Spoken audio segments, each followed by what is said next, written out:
ঠিক তখনই যেন হারিয়ে যাওয়া কোনো স্মৃতি হঠাৎ আমার দোরগোড়ায় এসে ধরা দিল। আমি বুঝতে পারলাম কিসের ভয় আমি পাচ্ছি।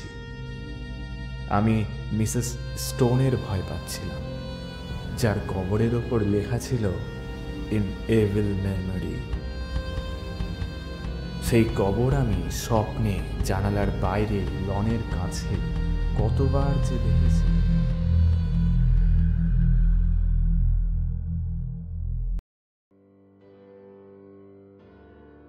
Hello, welcome to Moonjoy, an official audiobook channel. এখানে আমরা গল্প নয়, কিছু অনুভূতি নিয়ে আসি। আজকে আমরা এসেছি একটি নতুন অনুভূতি নিয়ে আপনার মনকে জয় করে নিতে। আমাদের আজকের উপস্থাপনা ইংরেজি সাহিত্যের অন্যতম সাহিত্যিক E.F. বেনসনের এক ভৌতিক সৃষ্টি, the room in the tower.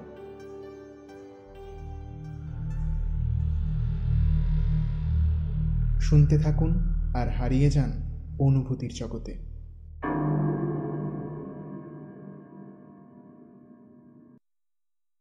কেউ যদি প্রায়ই স্বপ্ন দেখে, তাহলে তার সাথে জীবনে একবার হলেও এমন একটা ঘটনা ঘটে যেখানে তার স্বপ্নে দেখা কোনো ঘটনা বাস্তবে রূপান্তরিত হয়।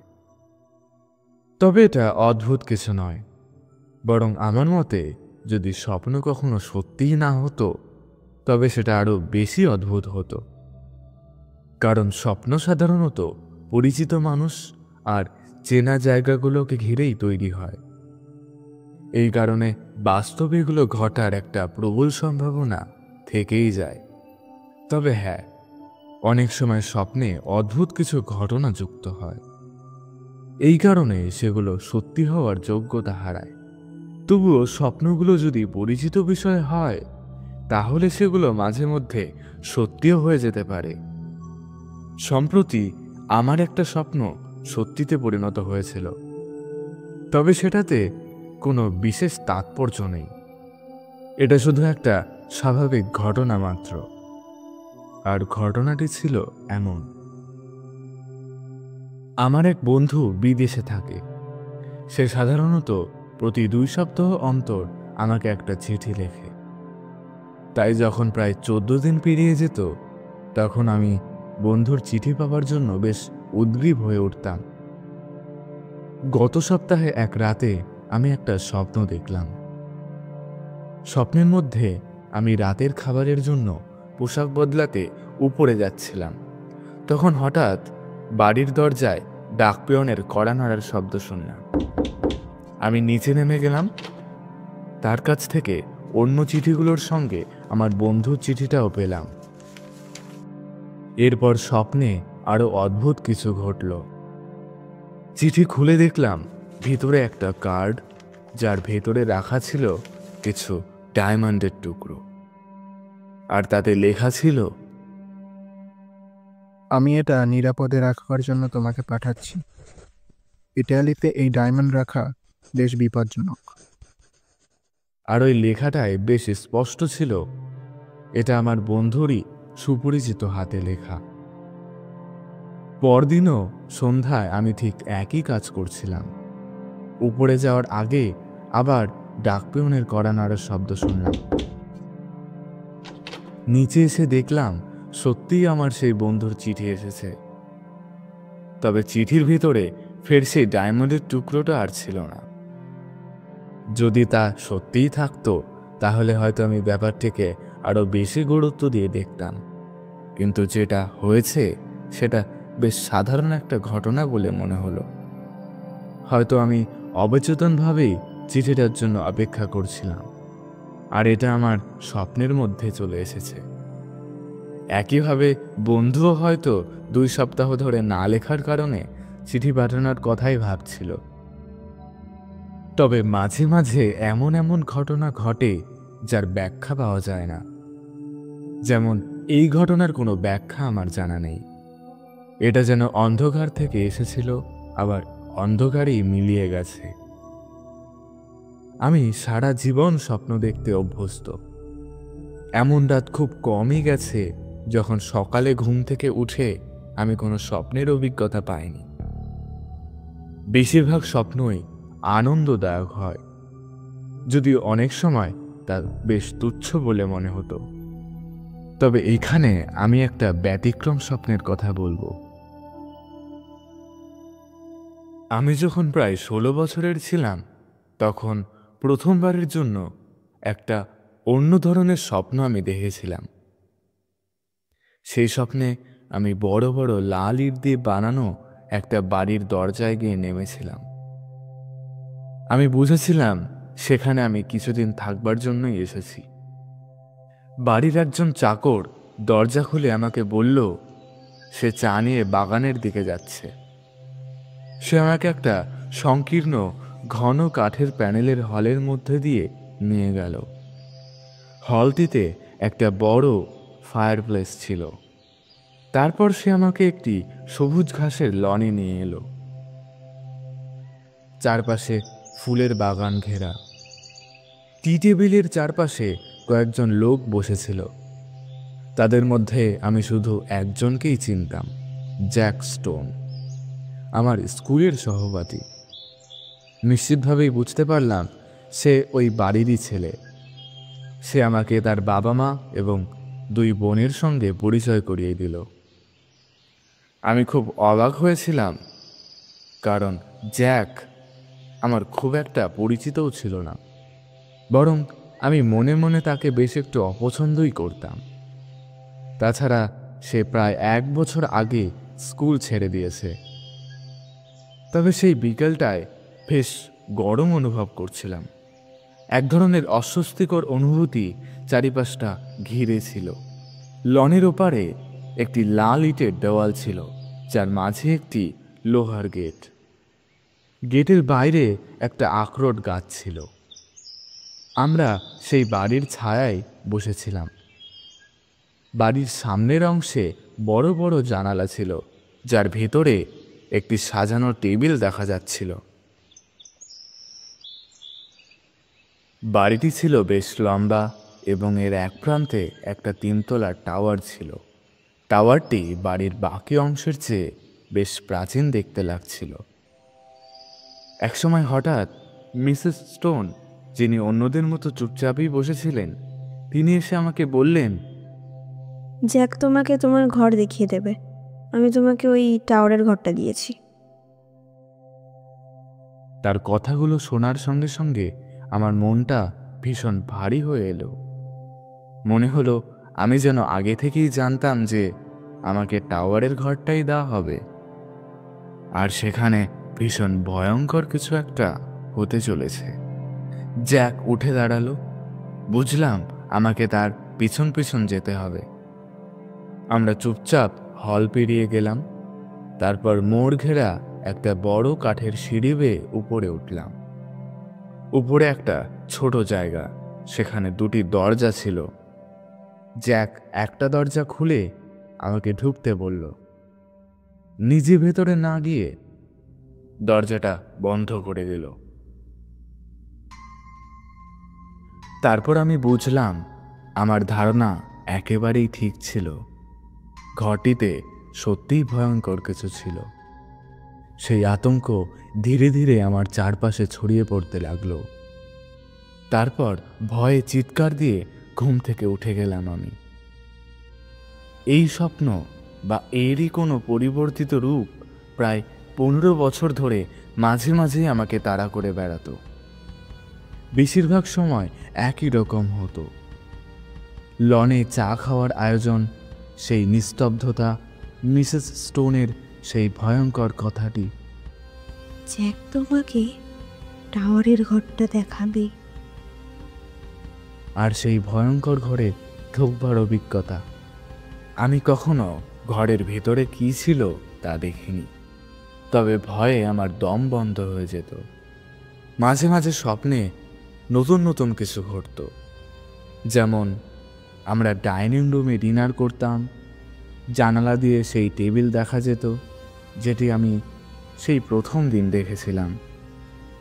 তবে সব কিছুর মধ্যে ছিল একটা ভীষণ নীরবতা, একই ভয়ানক অনুভূতি, আর সবসময় সেই কথাগুলো শোনা যেত। জ্যাক তোমাকে টাওয়ারের ঘরটা দেখাবে। আরেকবার স্বপ্নে দেখলাম আমরা একটা ঝলমলে ড্রয়িং রুমে বসে তাস খেলছি। বিশাল ঝাড়বাতির আলো ঘরকে উজ্জ্বল করে রেখেছিল, তবে বাড়ির বাকি অংশ ছিল অন্ধকার আর ছায়ায় ঢাকা। আমি তাস দেখে ঠিক বুঝে উঠতে পারছিলাম না। তাসগুলোর ডিজাইন বেশ অদ্ভুত লাগছিল। লাল রঙের কোনো চিহ্নই ছিল না, সব কালো, আর কিছু তাস ছিল সম্পূর্ণই কালো। আমি সেগুলো দেখে মনে মনে ভীষণ ভয় অনুভব করতাম।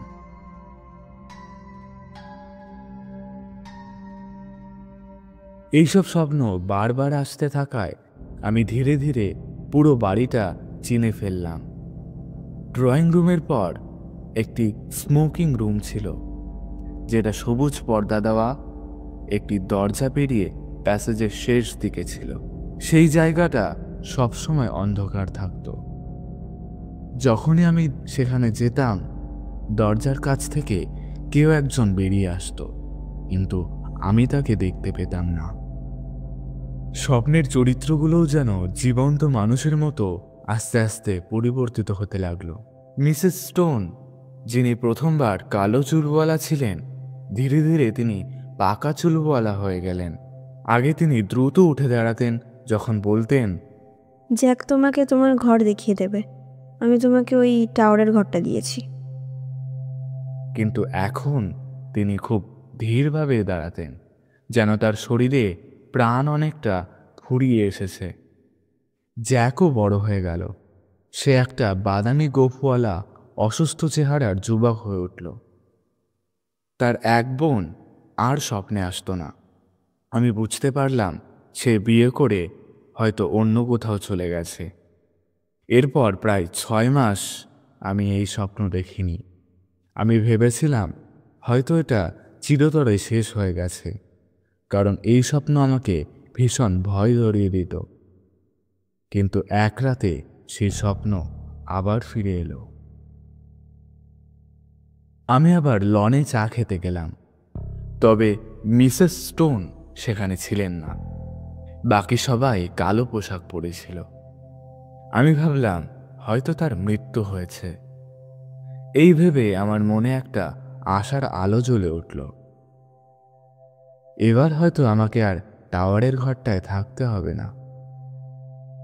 আমাদের চুপচাপ বসে থাকার বদলে আমি আনন্দে কথা বলতে শুরু করলাম, এমনকি হাসতেও লাগলাম। কিন্তু কেউ কিছু বলল না। সবাই শুধু একে অপরের দিকে গোপনে তাকিয়ে থাকতে লাগলো। আমার কথার জোয়ার ধীরে ধীরে থেমে গেল। আলো ম্লান হতে লাগলো।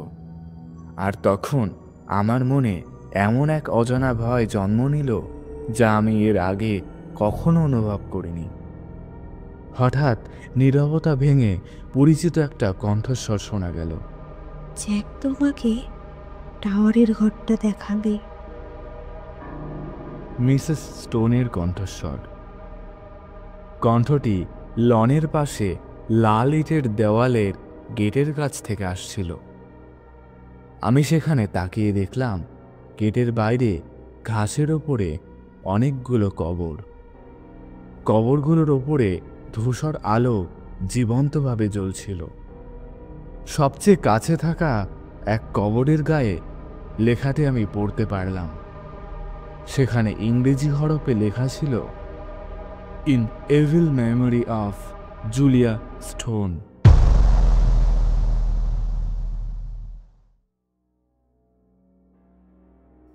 যেমনটা সব সময় হতো। জ্যাক উঠে দাঁড়ালো। আমি তাকে অনুসরণ করে আবার হল পেরিয়ে সেই মোড় ঘেরা সিঁড়ি বেয়ে উপরে উঠলাম। এইবার বাড়িটি ছিল আরো গাঢ় অন্ধকার। টাওয়ার ঘরে ঢুকে আমি আসবাবপত্রগুলির অবস্থান ঝাপসাভাবে দেখতে পেলাম। এই ঘরের আসবাবের বিন্যাস আমার খুব পরিচিত ছিল, কিন্তু এবার ঘরটিতে পচনের ভয়ঙ্কর একটা গন্ধ ছড়িয়েছিল। আমি আতঙ্কে চিৎকার করে ঘুম থেকে উঠে পড়লাম। এই স্বপ্ন নানা পরিবর্তন আর নানান ঘটনাসহ প্রায় 15 বছর ধরে আমাকে তাড়া করে বেড়াতো। কখনো কখনো এটি পরপর টানা 2-3 দিন রাতে আসতো।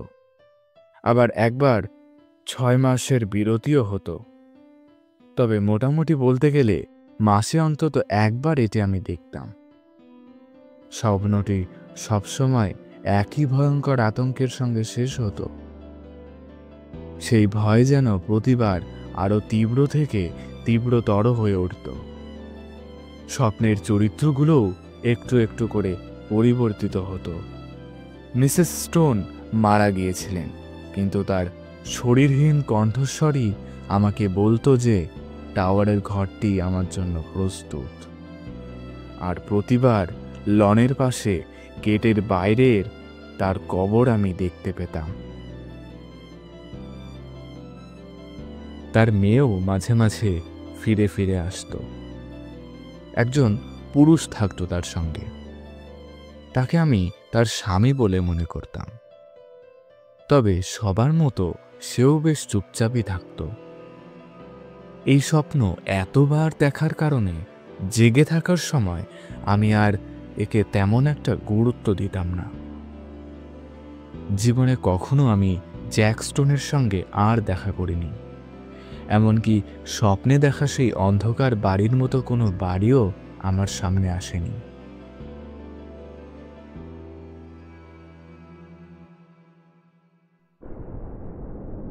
তখনই একদিন কিছু একটা ঘটল।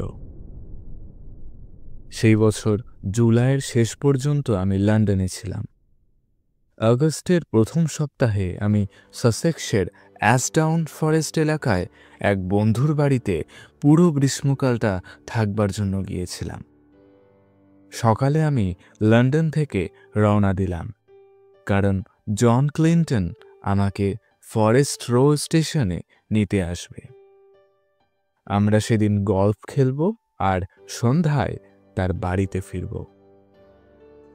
দুপুর 5টার দিকে গল্ফ খেলা শেষে আমরা তার গাড়িতে রওনা দিলাম। বাড়িটা প্রায় 10 মাইল দূরে ছিল। আমরা ক্লাব হাউসে চা না খেয়ে বাড়ি পৌঁছেই চা খাওয়ার সিদ্ধান্তটা নিলাম। যাত্রার সময় আবহাওয়া প্রথমে খুব সুন্দর আর সতেজ ছিল, কিন্তু পরে কেমন একটা ভারী আর নিস্তেজ হয়ে গেল। ঝড় আসার আগে যেমন অনুভূতি হয়, তেমন একটা ভয় আর অস্বস্তি আমাকে গ্রাস করতে লাগল। জন অবশ্য আমার সঙ্গে একমত ছিল না। সে বলল, আমি হয়তো গল্ফে 2 ম্যাচ হারার জন্য মন খারাপ করে আছি। তবে রাতের ঝড়ই শুধু আমার খারাপ লাগার কারণ ছিল না। আমরা সুগভীর উঁচু দেওয়ালের মাঝে থাকা রাস্তা দিয়ে চলছিলাম। কিছু দূর যাওয়ার পর আমি গাড়িতে ঘুমিয়ে পড়লাম। গাড়ি থামার শব্দে আমি হঠাৎ জেগে উঠলাম। তখন আমি অবাক হয়ে আর ভয়ের সঙ্গে দেখলাম স্বপ্নে দেখা সেই বাড়ির দরজায় আমি দাঁড়িয়ে আছি। আমি ভাবছিলাম এটা স্বপ্ন নাকি বাস্তব। আমরা ওক কাঠের প্যানেল দেওয়া একটা নিচু হলের ভেতর দিয়ে লনে গেলাম। বাড়ির ছায়ায় চা সাজানো ছিল। চারপাশে ফুলের বাগান আর একটি লাল ইটের দেওয়াল ছিল, যার মাঝখানে একটি গেট। গেটের বাইরে একটি বড় আকারের আখরোট গাছ দেখা যাচ্ছিল। বাড়ির সামনের অংশটা বেশ লম্বা ছিল। এক কোণে 3 তলার একটা টাওয়ারও ছিল, যেটি বাড়ির অন্য অংশের চেয়ে অনেক অনেক পুরনো দেখাচ্ছিল। এই মুহূর্তে স্বপ্নের পুনরাবৃত্তির সঙ্গে সব মিল কেমন করে যেন হঠাৎ শেষ হয়ে গেল। এখানে কোনো নীরব বা ভয়ঙ্কর পরিবার ছিল না, বরং অনেক আনন্দময় সব লোকজনেরা ছিল, যাদের সবাইকে আমি বেশ ভালোভাবেই চিনতাম।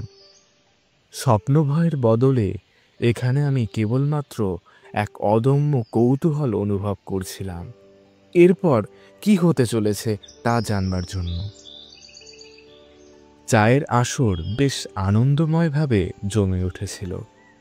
কিছুক্ষণ পর মিসেস ক্লিন্টন উঠে দাঁড়ালেন। তখনই আমি বুঝতে পারলাম তিনি ঠিক কী বলতে চাইছেন। তিনি আমার দিকে তাকিয়ে বললেন, জ্যাক তোমাকে তোমার ঘর দেখিয়ে দেবে। আমি তোমাকে টাওয়ারে ওই ঘরটি দিয়েছি। তার কথা শোনার সঙ্গে সঙ্গে এক মুহূর্তের জন্য স্বপ্নের সেই আতঙ্ক আমার মনে ফিরে এলো, তবে তাড়াতাড়ি সেটি কেটেও গেল। আবারও আমি প্রবল কৌতূহলে মগ্ন হয়ে পড়লাম। এরপর জন আমার দিকে তাকিয়ে বলল, ঘরটা বাড়ির একদম ওপরে, তবে বেশ আরামদায়কই হবে। এখনই কি ঘরটা দেখে নিতে চাও? ও হ্যাঁ, মনে হচ্ছে ঝড় আসতে পারে, বুঝলে? দেখো তো কতটা অন্ধকার হয়ে গেছে। আমি উঠে জনের সঙ্গে চললাম। আমরা হলঘর পেরিয়ে সেই পরিচিত সিঁড়ি দিয়ে উপরে উঠলাম। জন দরজা খুলল, আর আমি সুরসুর করে ঘরে ঢুকে গেলাম। সঙ্গে সঙ্গে একটা অকারণ ভয় আমাকে গ্রাস করে ফেলল। আমি জানতাম না ঠিক কিসের ভয়, তবুও ক্ষীণ একটা ভয় আমি পাচ্ছিলাম। ঠিক তখনই যেন হারিয়ে যাওয়া কোনো স্মৃতি হঠাৎ আমার দোরগোড়ায় এসে ধরা দিল। আমি বুঝতে পারলাম কিসের ভয় আমি পাচ্ছি। আমি মিসেস স্টোনের ভয় পাচ্ছিলাম, যার কবরের ওপর লেখা ছিল ইন এভিল মেমরি। সেই কবর আমি স্বপ্নে জানালার বাইরে লনের কাছে কতবার যে দেখেছি। এরপর ভয় হঠাৎ এমনভাবে মিলিয়ে গেল যেন বিষয়টা কিছুই ছিল না। আমি নিজেকে শান্ত ও স্বাভাবিক অবস্থায় টাওয়ারের ঘরটায় পেলাম, যে ঘর আমি স্বপ্নে বহুবার দেখেছি। ঘরের দৃশ্য একেবারে আমার চেনা। আমি চারপাশটায় তাকালাম আর দেখলাম ঘরের কিছুই বদলায়নি। দরজার বাঁ পাশে ছিল বিছানা, লম্বালম্বি দেওয়াল বরাবর রাখা।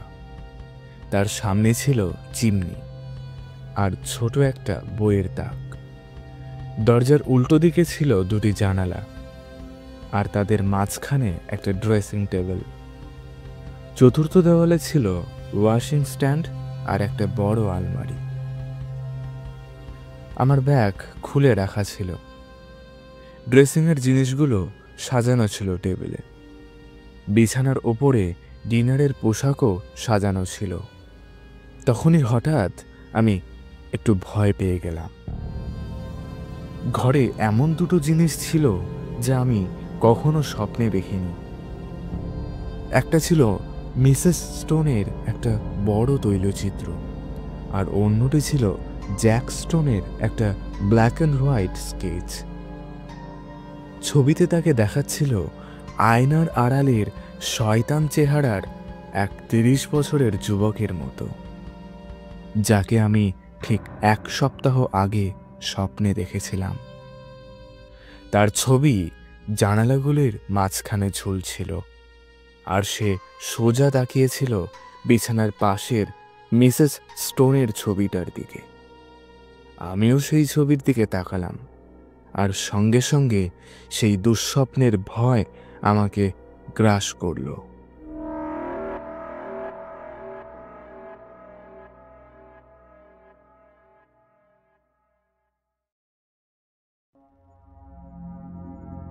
এটি ছিল মিসেস স্টোনের ছবি। যেভাবে আমি তাকে শেষবার স্বপ্নে দেখেছিলাম, বৃদ্ধ, শুকনো এবং সাদা চুলের, ঠিক তেমনই দেখলাম। তবে শরীরের স্পষ্ট দুর্বলতা সত্ত্বেও একটা ভয়ঙ্কর প্রাণশক্তি তার শরীরের ভেতর দিয়ে ঝলমল করছিল। সেই শক্তি ছিল পুরোপুরি একটা শয়তানের, যা অজানা অশুভ শক্তিতে ভরপুর ছিল। তার চোখ ছিল চিকন এবং হাসিময়, মুখে ছিল একটা শয়তানি হাসি। পুরো মুখ ছিল অন্তরালে ঢাকা ভয়ঙ্কর আনন্দের ছাপে ভরা। তার হাত দুটি হাঁটুর উপরে একত্রিত করা ছিল, এবং তা যেন এক অজানা আনন্দে কম্পিত হচ্ছিল। তারপর আমি দেখলাম যে ছবির নিচে বাঁদিকের কোণে একটা সিগনেচার। আমি ভাবলাম এই আর্টিস্ট কে হতে পারে, তাই আরও মনোযোগ দিয়ে দেখলাম জিনিসটা। তবে যা দেখলাম, সিগনেচারটা ছিল Julius Stone by Julius stone.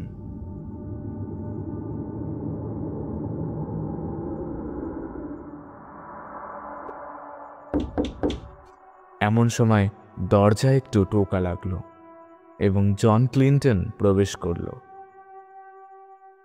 তিনি জানতে চাইলেন, আচ্ছা, তোমার যা যা দরকার ছিল সব পেয়েছো তো? আমি সব দিকে ইঙ্গিত করে বললাম, আমি যা যা চেয়েছিলাম তার থেকেও বেশি পেয়েছি। তিনি হাসলেন। বৃদ্ধা বেশ শক্ত সমর্থ ছিলেন, নিজেই এঁকেছিলেন মনে হয়। যাই হোক, তিনি কিন্তু নিজেকে খুব একটা আদর যত্ন করতেন না। আমি বললাম, কিন্তু তুমি কি দেখছো না, এটি কোনো মানুষের মুখ নয়, এটা এটা কোনো একটা শয়তানের প্রেতের মুখ। তিনি ছবিটা আরো ভালো করে দেখলেন। তিনি বললেন, হ্যাঁ, এটা খুব একটা ভালো লাগছে না। বিছানার পাশে থাকলে ঘুমোতে যাওয়ার সময় দুঃস্বপ্ন আসতে পারে। যদি তুমি চাও, আমি এটাকে ওখান থেকে নামিয়ে দিতে পারি।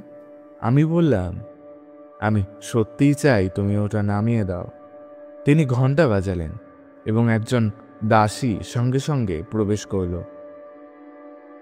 তার সাহায্য নিয়ে আমরা ছবিটি বের করে ল্যান্ডিংয়ের দিকে নিয়ে গেলাম এবং মুখ নিচু করে দেওয়ালে ঘেঁষে রাখলাম। জন কপাল মুছতে মুছতে বললেন, বুড়ি তো ভারী জ্বালা, মনে হচ্ছে তার মাথায় কিছু একটা চিন্তা ভাবনা ছিল।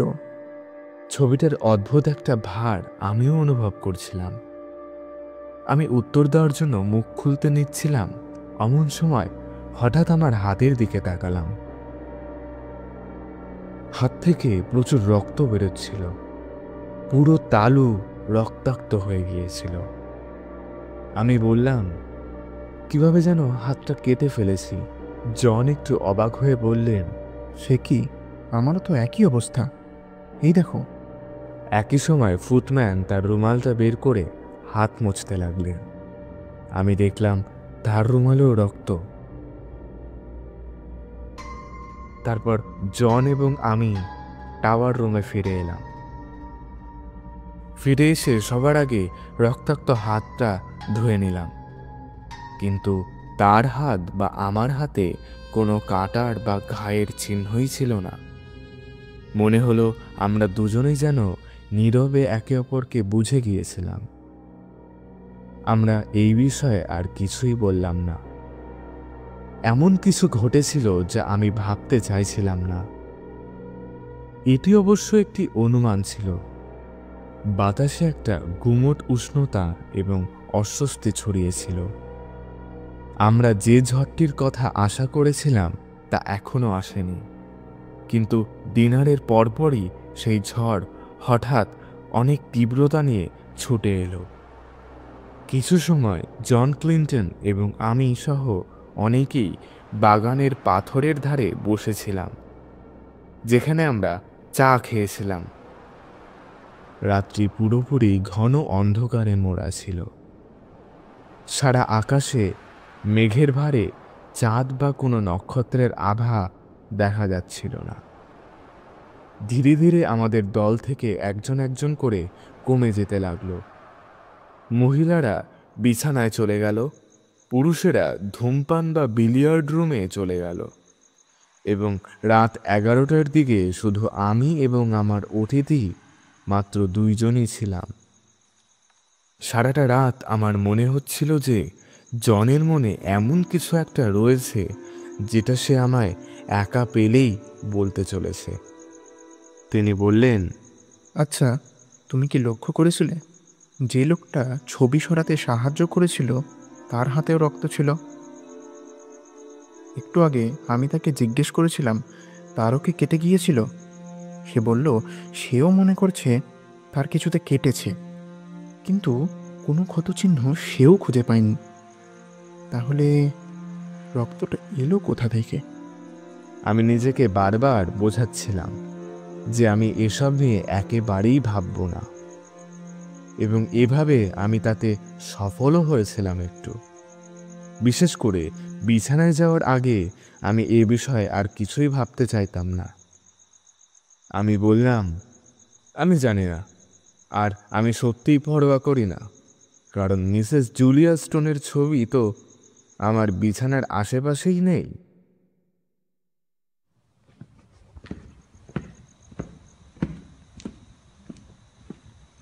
তিনি উপরে উঠে এলেন। তিনি বললেন, এটা কিন্তু বেশ অদ্ভুত ছিল। তুমি বোধহয় আর একটা অদ্ভুত জিনিস দেখবে। ওই দেখো।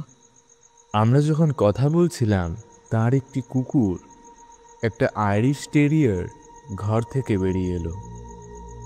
আমাদের পেছনে হলের দরজা খোলা ছিল এবং একটি উজ্জ্বল আলোকরশ্মি বাগানটিতে গিয়ে পড়ছিল, যেখানে সেই আয়রন গেটটা ছিল। সেই গেটটি দিয়েই বাইরে ঘাস জমির দিকে যাওয়া যেত, যেখানে সেই আখরোট গাছটি ছিল। আমি দেখলাম যে রেগে আর ভয় পেয়ে কুকুরটির সব পশম দাঁড়িয়ে গিয়েছিল আর ঠোঁট কাঁপছিল, যেন কোনো একটা কিছুর দিকে সে ঝাঁপ দিতে প্রস্তুত ছিল, এবং সে নিজের কাছে নিজেই গর্জন করছিল। সে তার মালিক বা আমাকে একটুও খেয়াল করেনি, বরং সে দৃঢ়ভাবে এবং সোজা সেই ঘাসের মধ্যে দিয়ে আয়রন গেটের দিকে হাঁটছিল। সেখানে সে এক মুহূর্ত দাঁড়িয়েছিল, বারের মধ্যে তাকিয়ে আবার গর্জন করছিল। তারপর হঠাৎ তার সাহস যেন হারিয়ে গেল। সে একটা দীর্ঘ আর্তনাদ দিয়ে এক অদ্ভুত শঙ্কিত ভঙ্গিতে ঘরটির দিকে চলে গেল। জন বললেন, সে দিনে 5-6 বার এমন করে। সে এমন কিছু একটা দেখে যেটা সে খুব ঘৃণা করে আর ভয় পায়। আমি গেটের কাছে গিয়ে তাকে দেখলাম। বাইরে ঘাসে কিছু একটা যেন নড়ছে, এবং সঙ্গে সঙ্গে একটি শব্দও শুনতে পেলাম। আমি সেটাকে চেনার চেষ্টা করছিলাম। তারপর মনে পড়ল সেটা ছিল একটা বিড়ালের গড়গড়ানি। আমি একটি ম্যাচ জ্বালালাম এবং দেখলাম একটি বড় নীল পার্সিয়ান বিড়াল গেটের বাইরে ছোট্ট একটি বৃত্তে ঘুরছে, উঁচু করে পা ফেলে ফেলে হাঁটছে, এবং তার লেজ উঁচু করে রাখা। তার চোখ দুটি বেশ উজ্জ্বল ছিল, এবং মাঝে মাঝে সে মাথা নামিয়ে ঘাসের গন্ধ নিচ্ছিল। আমি হাসলাম। আমি বললাম, এই বোধহয় রহস্যের সমাপ্তি। আমার তো এটাই মনে হয়। এইখানে একটি বড় বিড়াল একা একা ওয়ালপুর্গিসের রাত কাটাচ্ছে। জন বললেন, হ্যাঁ, এটা ড্যারিয়াস। সে অর্ধেক দিন আর পুরো রাতটা সেখানেই কাটায়। কিন্তু এটা কুকুরের রহস্যের সমাপ্তি নয়, এটা বিড়ালের রহস্যের শুরু। কারণ টবি আর সে একে অপরের সব থেকে ভালো বন্ধু ছিল। বিড়ালটা এখন সেখানে কি করছে, আর ড্যারিয়াস এখন খুশি। অন্যদিকে টবি ভয় পেয়ে গেছে। এই মুহূর্তে আমি আমার স্বপ্নের সেই ভীষণ বিবরণটি মনে করলাম, যেখানে গেটের পাশে, মানে যেখানে এখন বিড়ালটি ছিল, সেখানে সাদা একটি কবরের পাথর ছিল, যার উপর সেই ভয়ানক লেখাটি ছিল। কিন্তু আমি উত্তর দিতে পারার আগেই হঠাৎ করে বৃষ্টি শুরু হয়ে গেল, যেন একটি নল খুলে দেওয়া হয়েছে। একই সময় বড় বিড়ালটি গেটের ফাঁক দিয়ে ঢুকে এসে ঘাসের উপর দিয়ে লাফিয়ে বাড়ির দিকে ছুটে গেল আশ্রয়ের জন্য। তারপর সেটা দরজায় বসে অন্ধকারে তাকিয়ে রইল। যখন জন দরজা বন্ধ করার জন্য বিড়ালটাকে ভেতরে ঠেলে দিল, বিড়ালটি তখন পা দিয়ে জনকে আঘাত করবার চেষ্টা করল। কোনো একটা কারণে যেন জুলিয়া স্টোনের ছবিটি যে প্যাসেজে ছিল সেই ঘরের টাওয়ারে আমার আর কোনো ভয়ই লাগছিল না। আমি যখন বিছানায় গেলাম খুব ঘুম পাচ্ছিল আমার, কিন্তু বেশ অস্বস্তি অনুভব করছিলাম। তখন আমার শুধু ওই অদ্ভুত ঘটনাগুলি সম্পর্কে আগ্রহ জন্মাচ্ছিল, যেমন আমাদের রক্তাক্ত হাত এবং ওই বিড়াল কুকুরের অদ্ভুত আচরণ। যখন আমি আলোর শিখা নিভিয়ে দিয়েছিলাম তখনও বিছানার পাশে ছবির জায়গাটি একেবারে খালি ছিল। এখানে থাকা কাগজটি গাঢ় লাল রঙের ছিল এবং বাকি দেওয়ালগুলোতে এই রং ফিকে হয়ে গিয়েছিল। তারপর আমি মোমবাতি নিভিয়ে দিয়েছিলাম এবং সাথে সাথে ঘুমিয়ে পড়লাম। মধ্যরাত্রের দিকে আমি হঠাৎই জেগে উঠলাম। আমার মনে হলো যেন কেউ আমার মুখে একটা উজ্জ্বল আলো ফেলছে, যদিও তখন ঘর পুরোপুরি অন্ধকার ছিল। আমি জানতাম আমি ঠিক কোথায় আছি। আমি সেই ঘরটাতেই আছি যেটা আমি স্বপ্নে দেখে ভীষণ ভয় পেতাম, কিন্তু সেই ভয় যা আমি ঘুমন্ত অবস্থায় অনুভব করতাম তা এতটা ছিল না যতটা ভয় আমার এখন হচ্ছে। এর পরপরই ঘরের উপর হঠাৎ একটা বাজ পড়ল, কিন্তু এটি কেবল এক ঝলক বজ্রপাত ছিল। কিন্তু এটা মনে করার পরও আমার দ্রুত হৃদস্পন্দনে কোনো শান্তির অনুভব পেলাম না। আমি জানতাম কেউ একজন আমার ঘরে আছে এবং আমার ডান হাতটা বাড়িয়ে দিয়েছিলাম যাতে করে যেটি দেওয়ালের কাছে ছিল সেটি যেন দূরেই থাকে। আমার হাত একটি ছবির ফ্রেমের ধারে লাগলো, যা যেন আমার খুব কাছেই ঝুলছিল। আমি বিছানাটার থেকে লাফ দিয়ে উঠে পড়লাম। ছোট টেবিলটা উল্টে গেল। আমি শুনতে পেলাম আমার ঘড়ি, মোমবাতি এবং মাচিস মেঝেতে পড়ে গেছে, কিন্তু ওই মুহূর্তের জন্য কোনো আলোর প্রয়োজন ছিল না, কারণ একটানা একটা আলো ঝলক মেরে উঠল মেঘ থেকে এবং দেখলাম যে আমার বিছানার পাশে আবার ঝুলছে মিসেস স্টোনের সেই ছবিটি। এবং সাথে সাথেই সেই ঘরটি আবার অন্ধকারে ঢেকে গেল। কিন্তু সেই ঝলকে আমি আরেকটি কিছু দেখলাম, যা হলো একটা ফিগার যা আমার বিছানার একপাশে ঝুঁকে আমার দিকে তাকিয়েছিল। তার পরনে একটা নোংরা সাদা পোশাক যা প্রায় পচে গিয়েছিল এবং তার মুখখানা ছিল ঠিক সেই ছবিটার মতো নিষ্প্রাণ। আকাশ থেকে বাজ পড়ল এবং মেঘ গর্জে উঠল। যখন সেটি থামল এবং নীরবতা ফিরে এলো, আমি একটা শব্দ শুনতে পেলাম যা আস্তে আস্তে আমার দিকেই আসছিল। তার সাথে সাথে আরও একটা ভয়ানক বিষয় হলো, আমি একটা দুর্গন্ধ অনুভব করছিলাম, যা একরকম পচন এবং নষ্ট হয়ে যাওয়ার গন্ধ। তারপর একটা হাত যেন সুরসুর করে আমার ঘাড়ের পাশে এলো। আমার কানের কাছে দ্রুত এবং উত্তেজিত নিঃশ্বাস নেওয়ার শব্দ শুনতে পেলাম। তবে আমি জানতাম এটাকে গন্ধের মাধ্যমে স্পর্শ করা সম্ভব, হয়তোবা চোখ বা কানের মাধ্যমেও সম্ভব। তবে এই গন্ধ কোনো এক অশরীরী বা প্রেতাত্মার থেকে আসছে, যা তার শরীরকে ত্যাগ করে এখন নিজেকে তুলে ধরার একটা অফুরন্ত ক্ষমতা নিয়ে ঘুরে বেড়াচ্ছে আমার চারিদিকে। তখন একটা অচেনা কণ্ঠস্বর বলে উঠল, আমি জানতাম তুমি টাওয়ারের ঘরে আসবে।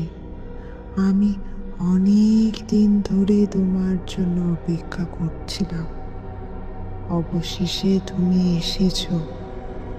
আজ রাতে আমি উৎসব করব, আর খুব শীঘ্রই আমরা একসাথে মেতে উঠব এই উল্লাসে।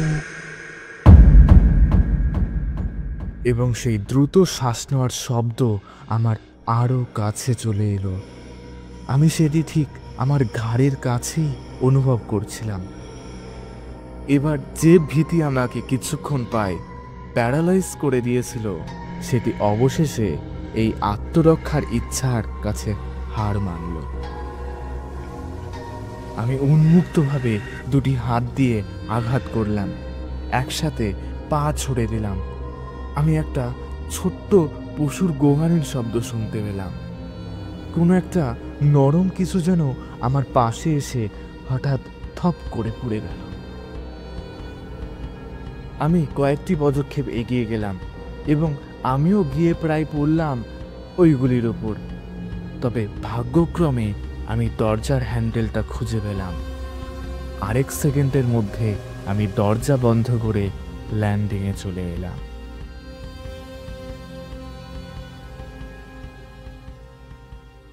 প্রায় একই মুহূর্তে আমি নিচেও কোথাও একটা দরজা খুলতে শুনলাম এবং জন ক্লিন্টন মোমবাতি হাতে দৌড়ে উপরের দিকেই আসছিল। সে বলল, কি হয়েছে? আমি তো নিচে ঘুমোচ্ছিলাম, আর একটা শব্দ শুনলাম, যেন কেউ বলছিল, এ কি, তোমার কাঁধে রক্ত? আমি দাঁড়িয়েছিলাম। পরে পায়চারি করতে করতে সে আমাকে বলতে লাগলো, আমার মুখ নাকি সাদা কাগজের মতো দেখাচ্ছে, আর আমার কাঁধে নাকি একটা রক্তের দাগ ছিল, যেন সেখানে কেউ হাতে রক্ত মেখে আমাকে স্পর্শ করেছে। আমি নির্দেশ করে বললাম, ওইখানে আছে সে, জানো, ছবিটা সেখানেই আছে যেখানে আমরা রেখে গিয়েছিলাম। তখন সে হেসে উঠল। সে বলল, মাই ডিয়ার, এটা শুধু একটা দুঃস্বপ্ন মাত্র। সে আমাকে পাশ কাটিয়ে চলে গেল। আমি চেষ্টা করেও তাকে থামাতে পারলাম না। আমি ভয়ে নড়াচড়া পর্যন্তও করতে পারছিলাম না। সে আবার বলে উঠল, কি ভয়ানক গন্ধ। তারপর আবার চুপ। সে আমার দৃষ্টির বাইরে চলে গেল দরজা খুলে।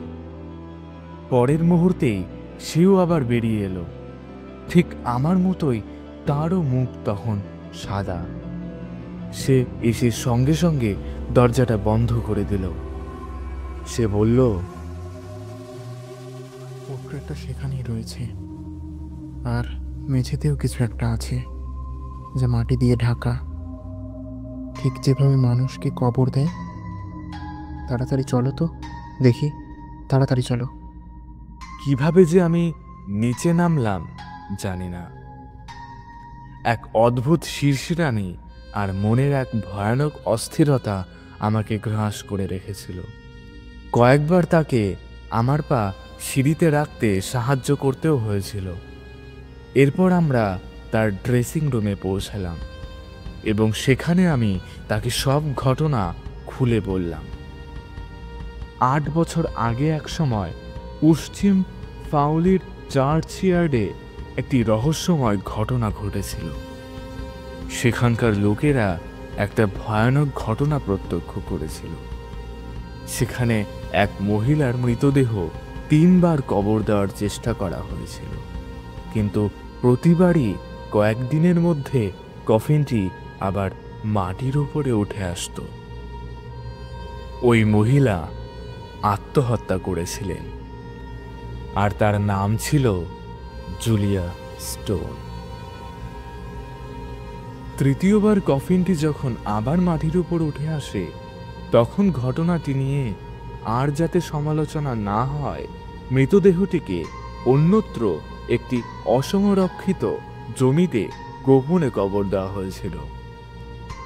কবরটি দেওয়া হয়েছিল সেই বাড়িটার বাগানের লোহার গেটের ঠিক বাইরের জমিতে, যে বাড়ির টাওয়ারের উপরে জুলিয়া স্টোন আত্মহত্যা করেছিলেন। পরে মৃতদেহটি গোপনে আবার খনন করা হয়েছিল এবং কফিনটি রক্তে ভরা অবস্থায় পাওয়া যায়।